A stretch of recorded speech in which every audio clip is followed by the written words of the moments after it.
ዛሬ የምናገርበት ርዕስ ኢየሱስ በበርባን ምትክ በሚል ነው።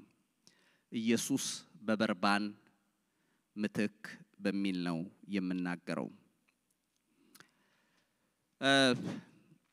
ቀጥታ ወደዚህ ሐሳብ ውስጥ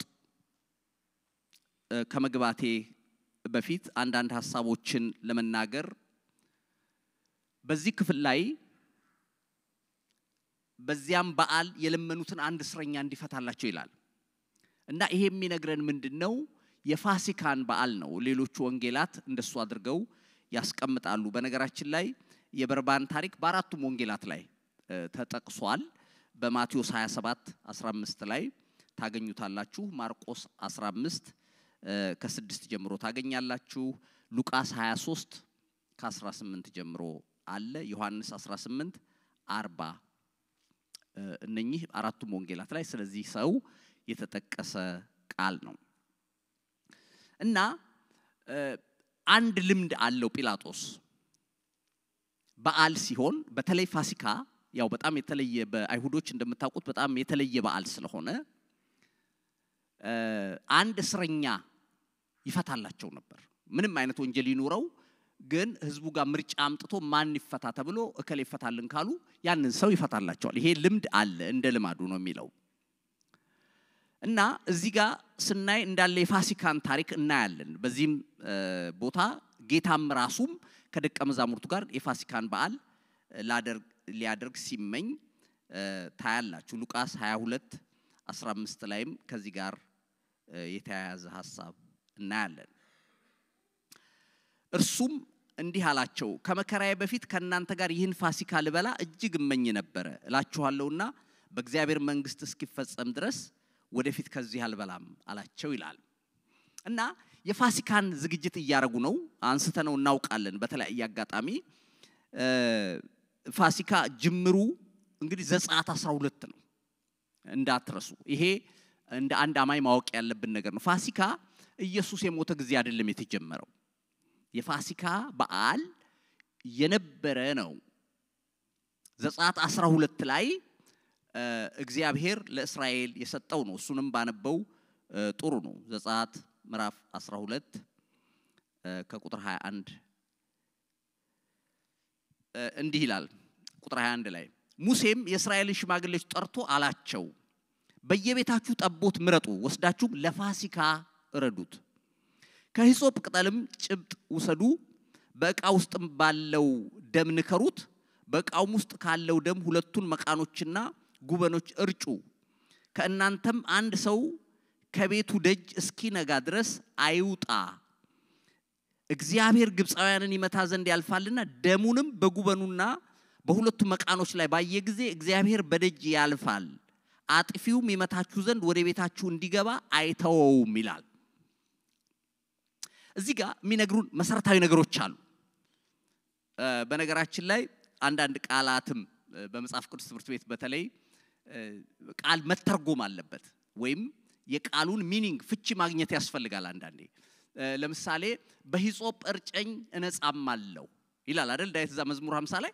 እና አንዳንድ ሰዎች እንዲህ ብለው ሲጸልዩ ሰምቻለሁ፣ ጌታ ሆይ ድሮ በሂሶጵ ነው የረጨው አሁን ግን በደም እርጨኝ ብለው የሚጸልዩ ሰዎች ሰምቻው ቃለሁ። ግን በሂሶጵ እርጨኝ ማለት ሂሶጵ ቅጠል ነው። ቅጠል ውስጥ ደም ተነክሮ ደም ነው የሚረጭበት እንጂ ሂሶጵ የሚባል የሚረጭ ነገር የለም። እዚህ ጋር እሱን ለማረጋገጥ ቁጥር 22 ላይ ምንድነው ብለው ከሂሶጵ ቅጠልም ጭብጥ ውሰድ ይላል። ቅጠሉን አሁን ደም ሊረጭበት ማለት ነው።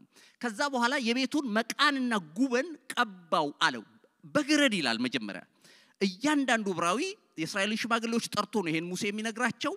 በየቤታችሁ ጠቦት እረዱ፣ ወስዳችሁ ለፋሲካ እረዱት ይላል። ፋሲካ ከቃሉም እንደምንረዳው ፓስ ኦቨር ነው የሙሉ ትርጉሙ። ይሄ ፓሳ የሚለው የግሪክ ቃል እንዳውም ምን በማለት ነው የሚያስቀምጡት? እርግብ በጫጩቶቿ ላይ ሁቨር ስታድርግ ሌላ አውሬ ሊመጣ ሲል የምትከላከልበትን አይነት ነው ሚኒንጉ የሚሰጡት። እና አይታችሁ እንደሆነ የፈለገ አውሬ ይምጣ እባብ ይምጣ ሌላ ነገር በተለይ ትልልቅ ወፎች ምናምን ልጆቻቸውን ሊነኩ ሲሉ መተው ይታገላሉ ያስጥላሉ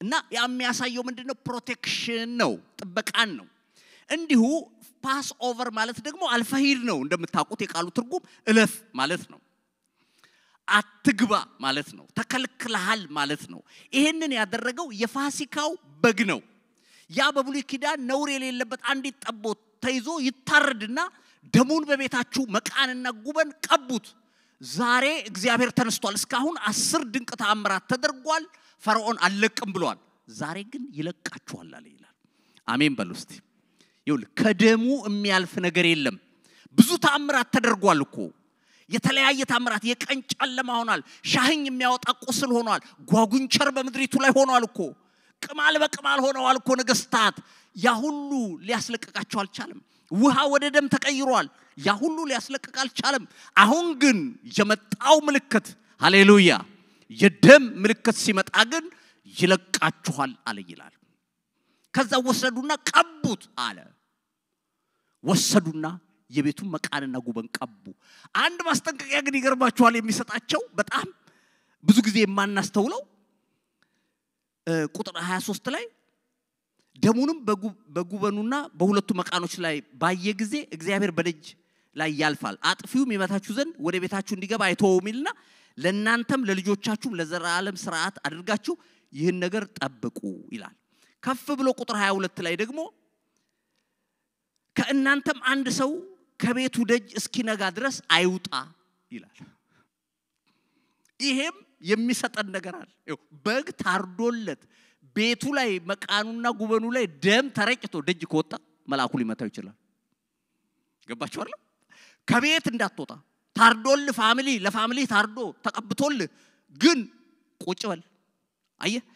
ይሄ የተበላሸ ኑሮ ነው የሚያመለክተው በእግዚአብሔር ከለላ ውስጥ ሁን ይላል ስለዚህ ፋሲካ ይሄ ነው ታዲያ ምንድነው በፋሲካ ውስጥ የተከናወነው የሚለውን እንዲሁ አንዳንድ ሐሳቦች ነካነካ ላርግ አንደኛ ፋሲካ ሲታሰብ መውጣት ይታሰባል ነፃ መውጣት አሜን በሉ እስቲ ከባርነት ቤት 430 ዓመት ካስጨነቃቸው ከባርነት ቤት ቅድሚያታቸው ጀምሮ የገዛቸው ፈርዖን አሁን በፋሲካው ደም ሊለቃቸው መጥቶ በመቀባቱ በጉ በመታረዱ ምክንያት ይለቃችኋል አላቸው ይላል ነፃ መውጣት አለ በደም ውስጥ ሃሌሉያ በተለያየ ነገር ያልተቻለ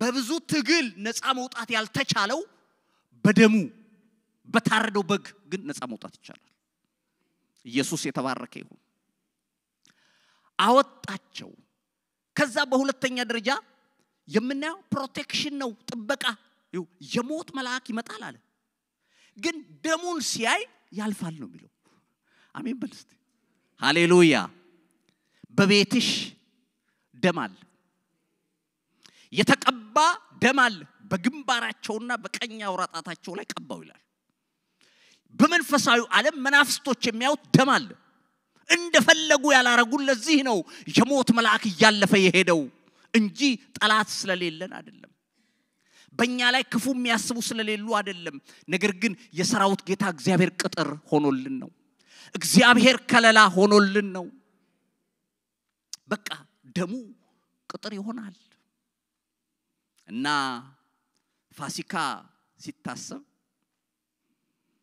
አንዱና ትልቁ ነገር የምናየው ይሄንን ነው እግዚአብሔር ልክ ይሄንን ሥርዓት እንደጨረሱ እንዲህ አላቸው ይሄንን ሥርዓት ለልጅ ልጆቻችሁ አክብሩት አላቸው በዓል አድርጉት አለ እና ልጆቻችሁ ቢጠይቋችሁ ይላል ሲጠይቋችሁ ምንድነው ይሄ በዓል ምንድነው ስትሉ በግብጽ ምድር ባሪያዎች ሆነን ስንገዛ ሳለን እግዚአብሔር የፋሲካ በዓል አድርጎ ነፃ ያወጣን ቀን ነው ብላችሁ ለልጆቻችሁ ተነግሯቸዋላችሁ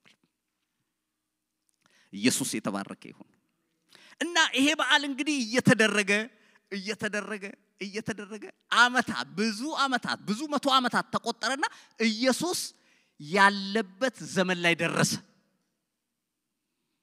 ታስታውሳላችሁ የ12 አመት ልጅ ሆኖም ሄዷል ኢየሩሳሌም ሰዎች ይሰበሰባሉ ለፋሲካ አሁን ልክ ከደቀ መዛሙርቱ ጋር ቁጭ እንዳለ እንዲህ አለ ፋሲካን የት ነው የምናዘጋጀው አለ ይሄም በዓል ማለት ይሄን ዝግጅት ነው የመውጣቱን ነው የት ነው የምናዘጋጀው ያላቸው እነሱም እንግዲህ አይደሉም ለዚህ በቤታቸው ሲደረግ የኖሩት ነው የሚያውቁት በዓል ነው እናዘጋጃለን የት ነው ሲሉት ባለፈም ስላችሁ እንደነበር ሂዱ አንድ ሰው ታገኛላችሁ ውሃ ተሸክሞ የሚሄድ እሱን ተከተሉት የተዘጋጀ የተነጠፈ ቦታ ያሳያችኋል አላቸው አፕስቴር ላይ ነገር ወስዶ አሳያቸው እዛ ፋሲካን አዘጋጁ ይላል በግ ምግብ ተዘጋጀ ሁሉ ነገር ተደርጎ በሉ እነሱ ፋሲካ ያከበሩ ነው የሚያውቁት ነገር የለም ከዛ ግን ኢየሱስ ድንገት እንጀራውን ቆረሰና ይላል ቂጣውን ማለት ነው ቆርሶ እንኩ አላቸው ይሄ አላች ከራት በኋላ ነው ስጋዬ ነው አለ ደግሞ ከዛ ከጽዋው ሰጠና ሁላችሁም ከዚህ ጽዋ ጠጡ ይሄ ደግሞ አዲስ ኪዳን የሆነው ደሜ ነው አላቸው ይላል በአዲስ ኪዳን የሆነ ለብዙዎች የሚፈስ ደሜ ነው ጠጡ አላቸው ይገርማል አሁን ሌላ ፋሲካ ሆነ መጽሐፍ ቅዱስ እኮ ድንቅ ነው አሜን በሉስቲ ይውላችሁ ኢየሱስን ብዙ ጊዜ በግ ብሎ ሲጠራው ካያችሁ በመክንያት ነው ላምብብላችሁ መጽሐፍ ቅዱስ ውስጥ ኢየሱስ እንዴት በግ እንደተባለ ኢሳይያስ 53 ቁጥር 7 እንዲህ ይላል ኢሳይያስ ምዕራፍ 53 ቁጥር 7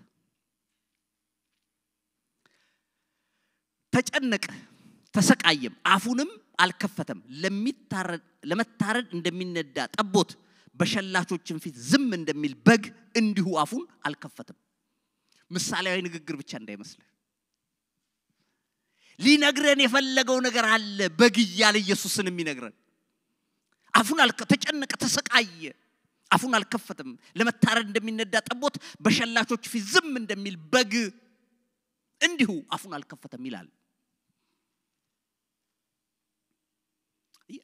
በግ በነገራችን ላይ አማኞችም በግ ነው እንዲመሰሉ የተባለው በግ ማለት በቃ በጣም የሚያስደንቃችሁ እንስሳ ከእንስሳት ሁሉ ክፋት የሌለው ምንም የማያውቅ አንድ የሚያውቀው ዕውቀት በረኛው ላይ ዲፔንድ መሆን ነው እረኛውን መደገፍ እረኛውን መከተል የሚያውቅ እንስሳ እንደ በግ የለም እረኛውን ያከብራል እረኛውን ይወዳል እረኛውን ያምናል ከዚህ በፊት ነግሬያችኋለሁ አይ ቲንክ ምናልባትም አንዳንዶቻችሁ አይታችሁታል አሁን ትዝ ስላለኝ ነው ወጣቶች የሆነ ገጠር አካባቢ ሄደው ትልቅ በጎች የሚያግድ አንድ እረኛ አለባበሱም ለየት ያለ ቆሟልና እየመጡ እስቲ ጩሁላቸው እነኚህ በጎች የምትሉትን ኑ በሏቸው አለ በራሳችሁ ቋንቋ ብሎ ይላቸዋል ወጣቶች ናቸው ተማሪዎች ነገር ከከተማ ሄደው ነው ከዛ አጥሩ ላይ እንዲቆሙና ይሏቸዋል አንዱ ይላል ይጮሃል ከዛ በጎቹ ነገር የማይሉትም ሳራቸውን እየበሉ ነው ተመልሳ እስቲ አንቺ ደግሞ ትባላለች እቺኛው መጣ ትላለች ማንም ነገር የሚላት የለም ትመለሳለች ወደ አራት ልጆች ካረጉ በኋላ እረኛው መጣና ሲል ቀናቀናሉ አታምኑ የሚገርባችሁ ቆር ቀናቀናሉ ከዛ ሲላቸው እየሮጡ እንዳለ አሁን በመቶ የሚቆጠር በግ አይመጣም ወይ ኩዳልኩ እረኛው አይ ድምጼን ይሰማሉ ይከተሉኝማል ከሌላው ድምጽ ግን ስለማያውቁ አይከተሏቸውም ያለው ዮሐንስ 10 ማለት እኮ ለካ ያቃሉ የረኛቸውን ድምጽ እውነትም እና እኛም በበግ ነው የተመሰልነው ይውላችሁ በተቻላችሁ መጠን ሁሉ ጊዜ በግነታችሁን አትጣሉ አሜን በሉት አንበሳ ስታዩ አንበሳ አትሁኑ ነብር ሲመጣብህ ነብር አትሁን አሜን በሉት ይሄ እኮ የሁላችንም ፈተና ስለሆነ ተኩላ ሲመጣ ሌላ አትሁን ምክንያቱም ጌታ ራሱ ምን አለ እንደ በጎች በተኩላዎች መካከል ልካቸዋለሁ ይሄ እኮ ራሱ ቀላል ነገር እንዳይመስል እንደ ተኩላ በበግ መካከል ልካለሁ ይላል ኢትስ ኦኬ ያስፈራራት ኖራል ተኩላና በጎች ይፈራዋል ግን ይኸውልህ በሚበሏችሁ መካከል በግ ሆነ በተኩላ መካከል ልካለሁ ነው የሚል አሁን አያ ታዲያ አንተ ሄደት ስትል ሚልብ ተኩላ ስታይ አይቀየርም ካልተጠነቀቅ እድል አለህ አንተ የመቀየር ግን አንድ ነገር ልንገራችሁ እረኛችሁ የሚነሳላችሁ በግስ ከሆናችሁ ብቻ ነው ሃሌሉያ ባህሪህን ከቀየርክ ቀንድ ካወጣ አላለም የተለያየ እርምጃ ወስዳለሁ ብለ ከተነሳ እረኛው ለተኩላ እረኛ የለም ለነብር እረኛ የለም ስለዚህ አይከላከልልህ ራስ ትወጣለህ እግዚአብሔር ይርዳን በጎች ሆነን መሄድ እንድንችል ጌታ የጠራን በጎች እንድንሆን ነው ራሱ በግ ሆኗል ሌላው እንብታቁት ነው ዮሐንስ ምዕራፍ 1 ቁጥር 29 ላይ ይሄ ራሱ በጣም ትልቅ አስተማሪ የሆነ ነው እንደምታቁት በነጋውም ይላል ዮሐንስ ወደርሱ ሲመጣ አይቶ ኢየሱስን እንዲህ አለ እነሆ ያለምን ኃጢያት የሚያስወግድ የእግዚአብሔር በግ አለው አሜን በሉስቲ አየ ሲመጣ ኢየሱስን ያየው ሌላ ሰው የሚገባው ነገር አይደለም ይሄ ዮሐንስ ግን እንዲህ አለ እነሆ አለ ያለምን ኃጢያት የሚያስወግድ የእግዚአብሔር በግ አለ ድሮ አንድ ኃጢያት በሰራችሁ ቁጥር እየጎተታችሁ ትሄዱ ነበር እያንዳንዳችሁ ከየቤተሰቡ አንዳንድ ተወስዱ ነበር አሁን ግን ይሄው ለዓለም ሁሉ የሚበቃ ንጹህ ነውርና ድፍ የሌለው ሆኖ በመስዋዕት የሚቀርበው በግ እነሆ ይሁላችሁ አለ ኢየሱስ እንደ በግ የተመሰለው ያለ ምክንያት እንዳይመስል እሱ ብቻ አይደለም ሉቃስ 2:16 ላይ ስታነቡ ኢየሱስ በግርግም እንደተወለደ ይናገራል በበጎች መካከል ለምን በግ ነው እሱ ራሱ ለመስዋዕትነት የመጣ በግ ነው ሊታረድ የመጣ በግ ነው ለዚህ ነው እረኛው ግሮኖ ውስጥ የተገኘው እንዳውም አንዳንድ መጽሐፍ ቅዱሶችን ባክግራውንድ ባይሄን ዳራ የሚባል ነገር አለ በአማርኛ ያለፈውን ታሪካዊ ዳራው ስታጠኑ ወይም የኋላ ታሪኩን ቀስ ብላችሁ ስታጠኑ እዛ የሚኖሩ በጎች እንዳውም ለመስዋዕት የሚሸጡ ናቸው ይባላል ከዛ ነው ከቤተልሔም አውጥተው የሚሸጧቸው ኢየሱስ እዛ መሃል ተወለደ እንዲገባን ነው በራእይ ላይ መጽሐፍ ቅዱስ በተለያየ ቦታ ይሄንን ሐሳብ ጽፏል ጴጥሮስም አንደኛ ጴጥሮስ 1:18 ላይ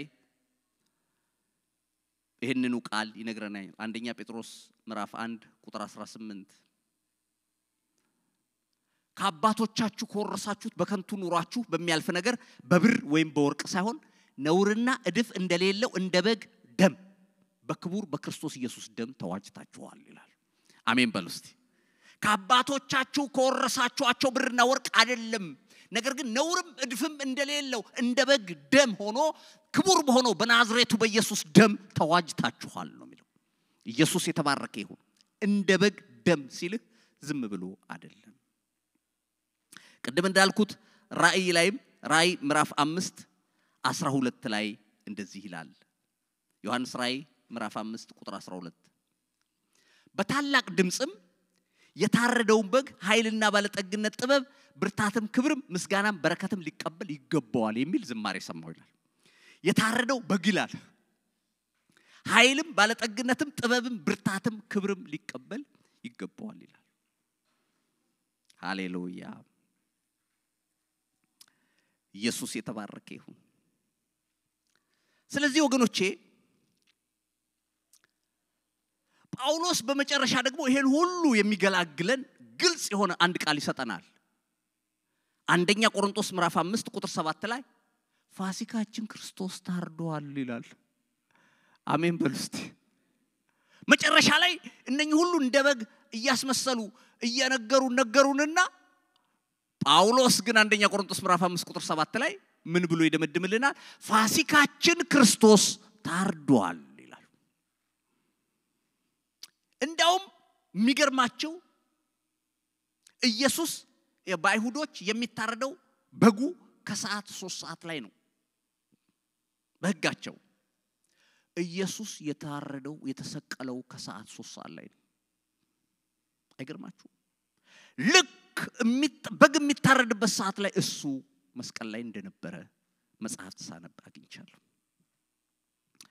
እና ኢየሱስ ለፋሲካ ሊታረድ የመጣ በግ ነው። ርዕስ ወደ ሰጠሁት ሐሳብ ስመለስ ማርቆስ 15 ላይ ነው በተለይ መነሻ ያረኩት።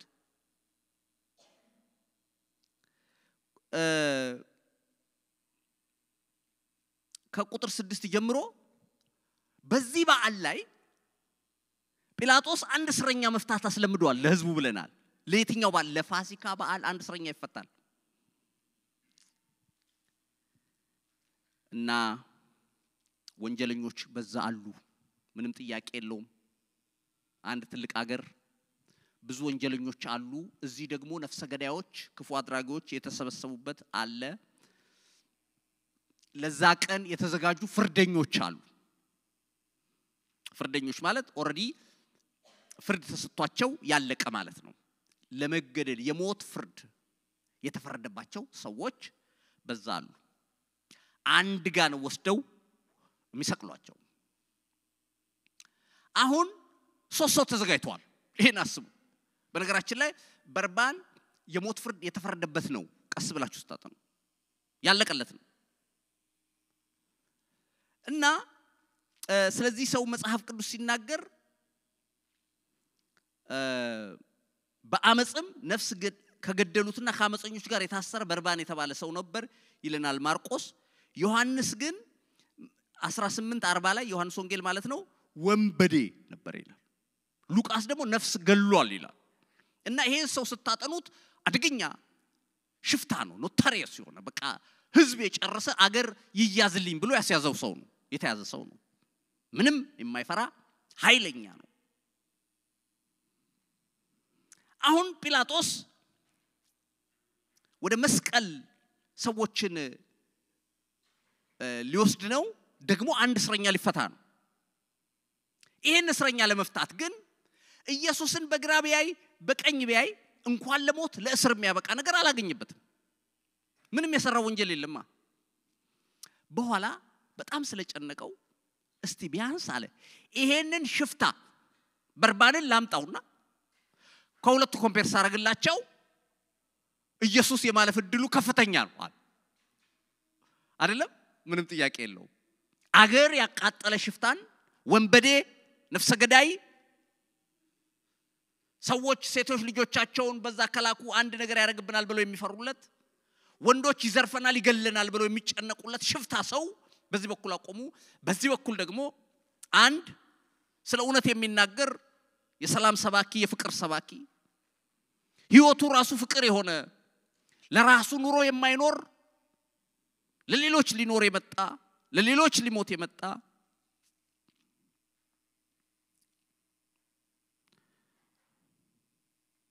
ፈዋሽ አጋንንት ያስወጣ ምንም አይነት ክፉ ነገር ያላደረገ ኢየሱስ በዚህ ጋር ቆሟል።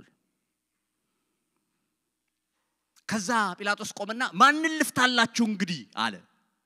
በርባንን ልፍታው ወይስ የአይሁድ ንጉስ ያላችሁትን ኢየሱስን ልፍታ አለ። በአንድ ድምጽ በርባን ይፈታልን አለ።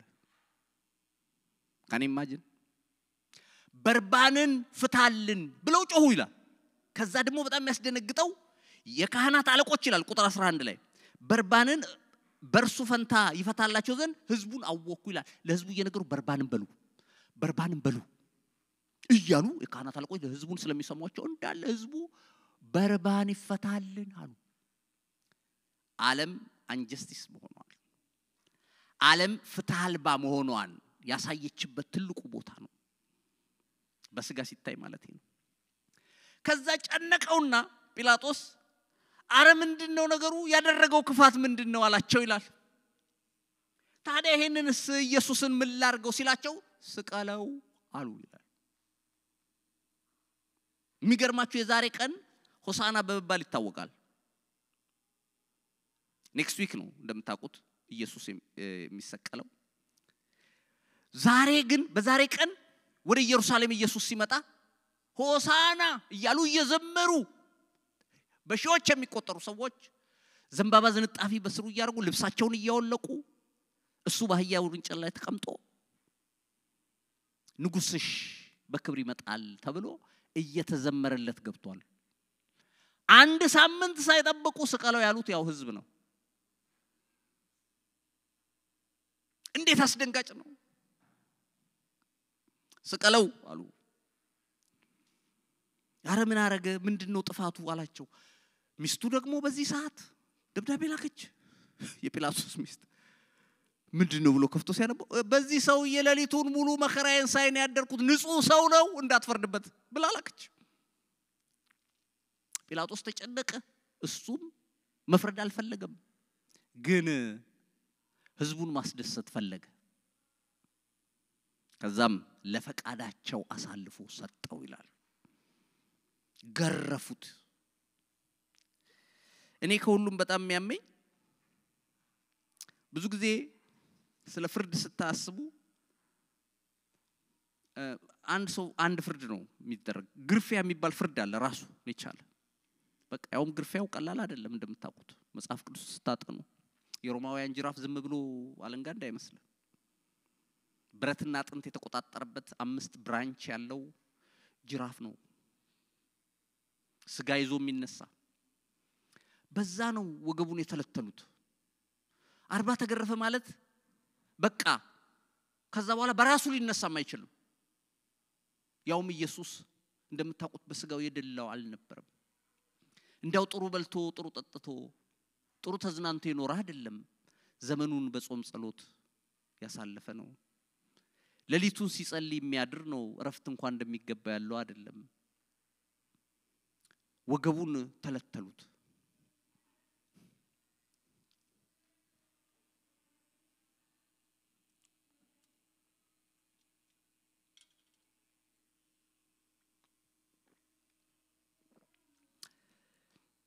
ይሄ ሳያንሳቸው አነሱትና ትልቅ እንጨት እዛ የተላጠ ትከሻው ላይ ጫኑበት። ማሰብ ያቅታል። አሁን እንደምናየው ፊልም አይደለም። ይሄ ዝም ብሎ ያማረበት መስቀል እንዳይመስልህ የተስተካከለ ጉጥ ያለው ይሄ ከነገለባው የሆነ እንጨት ነው፣ ከነ ቅርፊቱ ያለ እና እሱን መሸከም ዝም ብለ በጤነኛ ተከሻም ከባድ ነው። እንኳንስ በተገረፈ በተላላጠ በተበጫጨቀ ሰውነት እሱን ተሸክሞ ይገፈትሩታል። ሂድ ይላሉ። ከኋላ ይገርፉታል። ይወድቃል፣ ይነሳል። ኢየሩሳሌም ሲሄድ አንድ ያየሁት በጣም ተራራው ይሄ ቀራኒዮ የሚባለው ተራራ እየወጣን እየሄድን አንድ ቦታ እንደዚህ ተንበርክኮ መስቀል ያዘ አስቀምጠዋል። ምንድነው ስላቸው ለመጀመሪያ ጊዜ የወደቀበት ቦታ ነው አሉ። አውቁም ለዓለም መድኃኒት የሆነውን ኢየሱስን ገረፉት። ወስደው እንዳውም ያ ከቀሬና የመጣውን ሰው ዮሴፍን የሚባለው ና ተሸከም አሉና ኢየሱስ ተቆጥሮ ውጪ ስለሆነባቸው እሱ ተሸክሞ መሄድ ጀመረ። ልክ እዛ ሲደርስ ልብሱን አወለቁ። በልብሱ ላይ እጣ ተጣጣሉ። እኔ ነኝ ወስደው እኔ ነኝ ብለው ከዛ መስቀሉን እጅና እግሩን ከቸነከሩት በኋላ ሰቀሉት። ኢየሱስ የሞተው አሟሟት ከወንበዴዎቹ ሁሉ ቀድሞ ነው የሞተው። ከሶስቱ ኢየሱስ ነው ቀድሞ የሞተው። ደግሞ ምን አይነት ባህል አላቸው? ዛሬ ካደረ የሚቀጥለው ቀን ዋና ቀናቸው ስለሆነ አስክሬን መስቀል ላይ እንዳያድር ሰብረው ይገላሉ። አጥንቱ ስብሩ ብለው እና መተው የመጀመሪያው ወንበዴ አጥንት ሰበሩ። ኢየሱስ ጋር ሲደርሱ በትንቢት ከአጥንቶች አንዱም አይሰበሩም የሚል ቃል አለ። አይገርምም? እሱ ስላለ ልክ ሲደርሱ ኢየሱስ ኦሬዲ ሞቷል። የሞተበትን ምክንያት ታውቃላችሁ?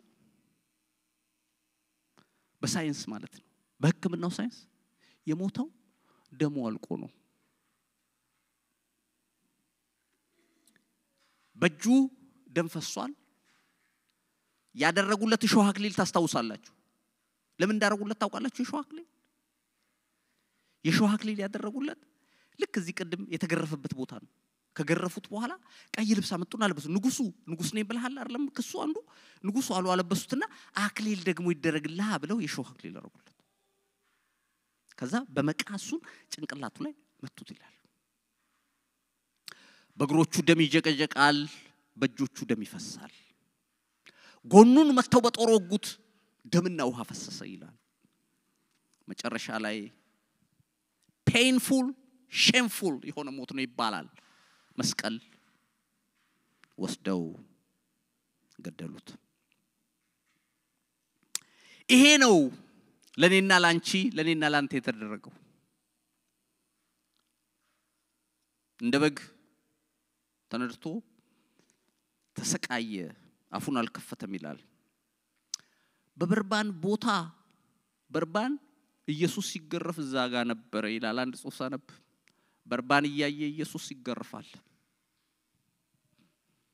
በርባን ማን ነው እኔ ነኝ በርባን አንቺ ነሽ አየ ኃጢአተኛው በደለኛው በኔ ቦታ ተተክቶ የገባው በርባን ቋቅም አለመነም ይብን አስጥሉኝ አላለም ላምልጥም አላለም እኔ ወንጀለኛ ነኝ በቃ ሞት ተቀበላለሁ ብሎ የሚጠብቅ ሰው እኮ ነው አልጠየቀም ጸጋ ማለት ይሄ ነው አንተ ባልፈለከው ሰዓት አንቺ ባልፈለክሽው ሰዓት እሱ መጥቶ ያዳነሽ እሱ መጥቶ በኔ ቦታ የተሰቀለው እኔ እኮ ለምኛው አይደለም እኔ ታውቄው የተከፈለልኝን ዋጋ ምኑን አውቄ በመረቱ ነው ስንቱን አዳነ ከሞት ስንቱን አስጣለ አንዳንዱ በራሱ መንገድ እየሄደ ምንም ስለ ጌታ ነገር ሳያውቅ ጣልቃ እየገባ አዳነ ስቲል የመስቀሉ ቃል ለሚጠፉት ሞኝነት ለኛ ግን ለምንድን የእግዚአብሔር ኃይል ነው ይላል የማዳን ኃይል አለው መስቀሉ አንድ ፓስተር ቢሮ ቁጭ ብሎ የተወሰነ ሰዓት ካሳለፈ በኋላ ሚስቱ ጋር የሆነ መልእክት ሊነግር ፈልጎ ስልክ ይደውላል አታነሳም አሁንም ደግሞ ደወለላት አታነሳም እንዴ ምን ሆነች ብሎ እንደገና ሶስተኛ ቆይቶ ደወለ አታነሳም ደህና ነች ምን ሆናለች ብሎ በቢሮ ስልክ ነው የሚደውለው ከዛ ወደ ቤት መጣ እንዴ በሰላም ነው እንዴ ነሽ ሰላም ነኝ አለች እንዴ ደጋግሜ ስደውል ምን ነው ስልክ አታነሽማ ኧረ አልደወልኩም አለችው እንዴ ደውያለሁ ካንዴም ሁለቴ ሶስቴ አላት ይሄው ስልኩ ይታይ ሲባል ስልኩ ላይ ምንም ጥሪ የለም እንዴ ኦኬ ተሳስቼ ነበር ማለት እንዴ አንቺ ስልክ መቼም ከሰው አልጠይቅ ማቀው ሁሌ የምደውልበት ስልክ ነው አዱኖ ብሎ ዝም አለ በማግስቱ ቢሮ ሲገባ ቢሮ ስልክ ጠራ ሄሎ ሲል ትላንትና 3 ጊዜ ደውለ ነበር ፈልገኝ ነበር አለ የሆነ ሰውዬ ኦ አይ ቲንክ ሮንግ ነምበር ነው ተሳስቼ ነው ሲለው አልተሳሳትክም አለው ፓስተሩ ደነገጠ እንዴት ማለት አልተሳሳትክም ሲለው እኔ ስለ እግዚአብሔር አላቅም አለው ምንም አላቅም በቃ እንዲህ በተባራሪ ከመሰማው ውጪ ወንጌል አላቅም ምን አላቅም ከዚህ የተነሳ ህይወት ጨለመብኝ በቃ ጠፋብኝ ሁሉ ነገር ስለዚህ ገመድ አሰርኩና አንገቴን ላስገባበት ስል እንዲህ ብዬ ጸለይኩ ካለ ማረጋገጫ አሳየኝ አልኩት ኢሚዲየትሊ ስልክ የጠራ ሄጄ ሳይው ኦልማይቲ ጋድ ይላል ስልኩ የቸርቹ ስም ነው ከዛ ደንግጬ እዛው እንደቆምኩ አሁንም ኦልማይቲ ጋድ ይላል 3 ጊዜ አለው አለኝ ከዚህ የተነሳ ትቻለሁ አሁን ምን ማድረግ እንዳለብኝ እንድትነግረኝ ነው አለው ያስጥላል እኛ ሳናቀው ያለንበት ድረስ ሁላችንን በራሱ መንገድ ፈልጎ ያገኘን እሱ ነው የናዝሬቱ ኢየሱስ በመስቀል ላይ ፍቅር ተገልጧል። የእግዚአብሔር ፍቅር ትልቁ ፍቅር የተገለጠው እዛ ነው ወገኖቼ። እግዚአብሔር ፍቅሩን የገለጠበት ትልቅ ቦታ ነው ቀራንዮ። ቅድም እንዳልኩት ሽፍቶች ወንበዴዎች የሚሰቀሉበት ነው። አዎ ለኔ ሲል ነው እርቃኑን ከወንበዴዎች ጋር የተሰቀለው። ፍቅር የተገለጠበት ነው ስንል ዮሐንስ 3:16 ብዙ ጊዜ የምናቀው ነው። እሱ በጣም የሚያስደንቀኝ ቃል እግዚአብሔር ዓለምን እንዲሁ ስለወደደ አንድ ልጁን ሰጠ ነው አይደል የሚለው? አንድያ ልጁን ሰጠ። ለምን ስንለው እንዲሁ ይላል። ስለወደደ እንዲሁ የሚለው በጣም አስገራሚ ነው። አይቹ አሁን እዚህ አስፋልት ላይ ወጣችሁ ስጦታ በሰጡ ከተደረገላችሁ ነገር አንፃር አይደለም። አታቋቸውማ ሰዎቹ እንዲሁ ነው የምትሰጡት። እንዲሁ ማለት ይሄ ነው።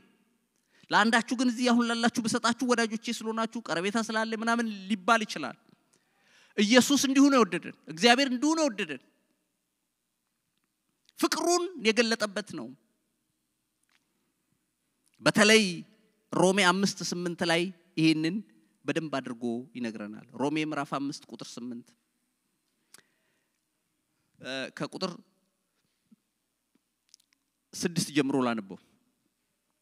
ሮሜ 5:6 ገና ደካሞች ሳለን ክርስቶስ ዘመኑ ሲደርስ ስለ ኃጢያተኞች ሞቷልና ስለ ጻድቅ የሚሞት በጭንቅ ይገኛልና ስለ ቸር ሰው ግን ሊሞት እንኳን የሚደፍር ምናልባት ይገኝ ይሆናል። ነገር ግን ገና ኃጢያተኞች ሳለን ክርስቶስ ስለኛ ሞቷል። እግዚአብሔር ለኛ ያለውን የራሱን ፍቅር ያስረዳል ይላል። ያው አቤት ወንጌላችን ደስ ሲለኝ እኮ ኢየሱስ የተባረከ ይሁን። የሆነ ነገር ስላለኝ ነው እንዳትይ ያው ስለ ጻድቅ ሰው የሚሞት ምናልባት ይገኝ ይሆናል። እከሌ በጣም ጻድቅ ነው እንደ ኑሮውን አታይም እንደ ህይወቱ ተብሎ እሱ ሊገደል ነው ከተባለ አገር የሚረዳ ከሆነ ለሰዎች የሚኖር ከሆነ እንደ አንድ ሰው ተንደርድሮ መጥቶ እሱን ከመገሉት እኔን ግደሉኝ የሚል ሰው ይገኝ ይሆናል። ለበርባን ግን የሚሞት አለ? በርባን ተገደለ ሲባል ለበርባን የሚሞት የለም። የሚሞት ተውት ደስ የማይሰኝ ሰው አይገኝም። በቅርብ አንድ ቪዲዮ አይቻለው። ደብረ ዘይት አገር ቤት የሆነ አንድ ሽፍታ በጣም አስቸግሯል። አይ ቲንክ አላቅመን ቪዲዮውን ያየሁት ምንድነው ወጣቶች እየህፃን ሴቶቹ እየተያያዙ ሲያለቅሱ ሲጮኑ ማያቸው በደስታ ሲጨፍሩ ምንድነው ከስር ሳይ በጣም ታዋቂ ሽፍታ መውጣት መግባት የከለከላቸው ተገደለ ተብሎ ነው እና እየጨፈሩ በደስታ ገባቸዋል። መውጣት ቻልን ብለው ይሄ ነው ሽፍታ ሲገደል የሚሆነው። እልል ነው የሚባለው። አስጨናቂዎች ሲጠፉ ከምድር ላይ ህዝብስ ደስ ይለዋል እንጂ ለኃጢያተኛ ለአመፀኛ ለበርባን የሚሞት የለም። ስለዚህ መጽሐፉ ምን አለ መሰለ? እኛ ግን ገና ኃጢያተኞች ሳለን ክርስቶስ ለኛ ሞተ አለንና እግዚአብሔር ለኛ ያለውን ፍቅር ያስረዳል ይላል። ምን አይነት ፍቅር እንደተከፈለልህ ማወቅ ከፈለክ ለሽፍታ ነው የሞተው። የጸጋ ጉልበት ማለት ይሄ ነው። አንዳንድ ሰው አሁን መቀበል የሚቸገረው አስቸጋሪ የነበሩ ሰዎች መቀበል የሚቸገረው ለምን መሰለ? የኔ ኮንትሪቢዩሽን አለበት ብሎ ስለሚያስብ የለበትም። ያንቺ ጨዋ ነበርኩ ምናምን የፈለግሽውን ጨዋ ሁኚ አታሟልም ነበር ያኔ እግዚአብሔርን ጽድቅ በኢየሱስ ብቻ ነው። አሁን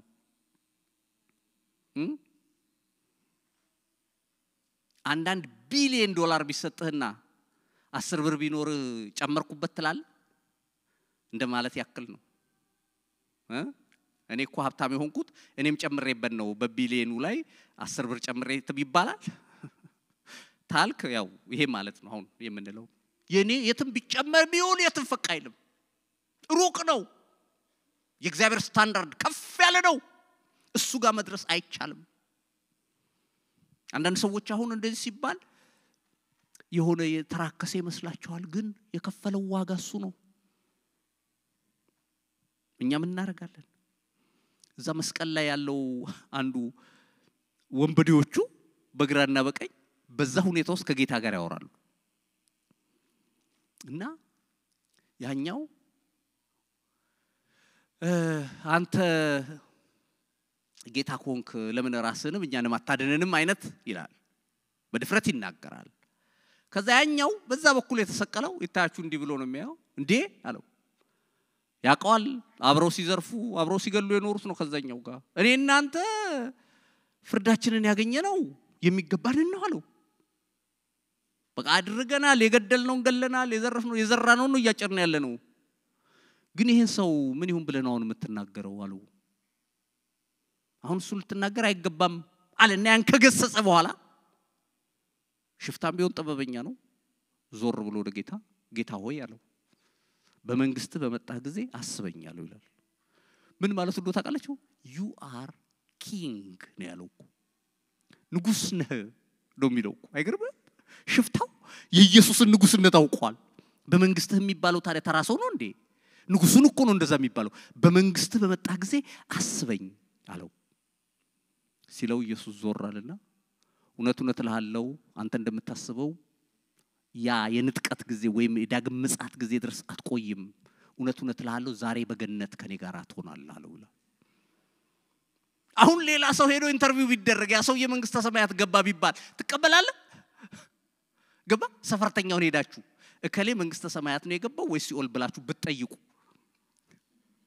መጠየቃችሁ ራሱ እሱ የሲኦልን ስታንዳርድ በደንብ አድርጎ ያሟላ ሰውዬ ሙሉ ከሚገባው በላይ እንደውም የተረፈ የሰራ ሰውዬ መስቀል ላይ በሁለት ቃል መንግስተ ሰማያት ገባ ግሬስ ማለት ይሄ ነው አሜን ትላለህ ጸጋ ማለት ይሄ ነው ብዙ ሰው አሁን በነገራችን ላይ ብዙ ሰርፕራይዝ አለ ይባላል መንግስተ ሰማያት ሁላችንን ያስገባን መቼም አሜን በሉስቲ እና እዛ ብዙ ሰርፕራይዝ ነው የምናየው ይባላል ትልልቅ ኤክስፔክት የምናደርጋቸው ሰዎች ላይኖሩ ይችላሉ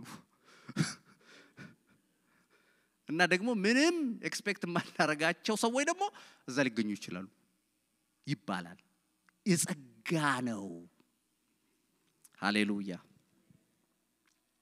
ፍቅር የተገለጠበት በዚህ ነው እግዚአብሔር ፍቅር ለኛ የተገለጠው ይላል ይሄ በተለይ አንድ ቃል መናገር የምፈልገው እዚህ ጋር ገና ኃጢያተኞች ሳለን ዘመኑ ሲደርስ ክርስቶስ ስለኛ ሞተ የሚለው ይው ምን የሚባል አባባል ሰምቻው ቃለው out of the box ይባላል አይደል እንደዛ አስቡ ይባላል አንዳንዴ ምን ማለት ነው አሁን እግዚአብሔር ኃጢያት አይወድም ልክ ነው አይደል ኃጢያት አይወድም ኃጢያተኛ ግን ይወዳል ኃጢያት አይወድም እና እግዚአብሔር ይወል የማይፈልገው ነገር ጋር የሄደው ከቦክሱ ውጪ ወጥቶ እኔን ለማዳን እንጂ የእግዚአብሔር ህልውና ኃጢያትን የሚፈቅድ ስለሆነ አይደለም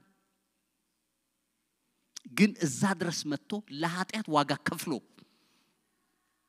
ያዳነኝ የኔ ጌታ ነው ኢየሱስ የተባረከው ትልቅ ፍቅር ተገልጧል አንደኛ ዮሐንስ 4:9 ላይም ይሄን የሚያጠናክር ቃል ተጽፏል አንደኛ ዮሐንስ ምዕራፍ 4:9 በዚህ የእግዚአብሔር ፍቅር በእኛ ዘንድ ተገለጠ በርሱ በኩል በህይወት እንኖር ዘንድ እግዚአብሔር አንድ ልጁን ወደ ዓለም ልኮታልና ፍቅር እንደዚህ ነው እግዚአብሔር እርሱ ራሱ እንደወደደን ስለ ኃጢያታችን ማስተሰራ ይሆን ዘንድ ልጁን እንደላከ እንጂ እኛ እግዚአብሔር እንደወደድ ነው አይደለም ይላል አይገርም ፍቅር እንደዚህ ነው አለ እንዴት ይኸውልህ አሁን እኛ አንዳንዴ ፍቅር ምን እንለው አለ አይደል ዮሐንስ እንዲህ ይላል ፍቅር እንደዚህ ነው ምን አይነት ስንለው እግዚአብሔር እርሱ ራሱ እንደወደደን ነው ስለ ኃጢያታችን ማስተሰራ ይሆን ዘንድ ልጁን እንደላከ እንጂ እኛ እግዚአብሔር እንደወደድ ነው አይደለም ይላል በቃ እግዚአብሔር ፍቅርህን የት ነው ያሳየው ካላችሁት ቀራንዮ ነው ኢየሱስ ራሱ ነፍሱን ስለ ወዳጆቹ ከመስጠት ይልቅ ከዚህ የሚበልጥ ፍቅር ለማንም የለም ይላል ዮሐንስ 15:13 ላይ ነፍስን ከመስጠት በላይ ፍቅር ምን አለ የመጨረሻው አይደለም የለም ይላል እግዚአብሔር አምላክ የተመሰገነ ይሁን እና ወገኖቼ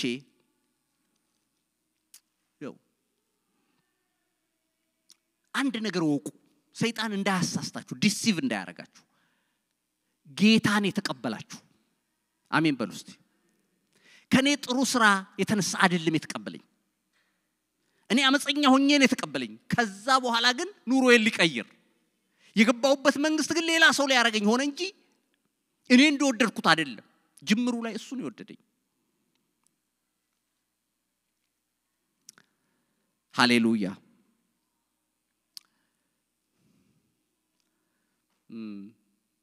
ዮሐንስ አንደኛ ዮሐንስ 3:1 ላይም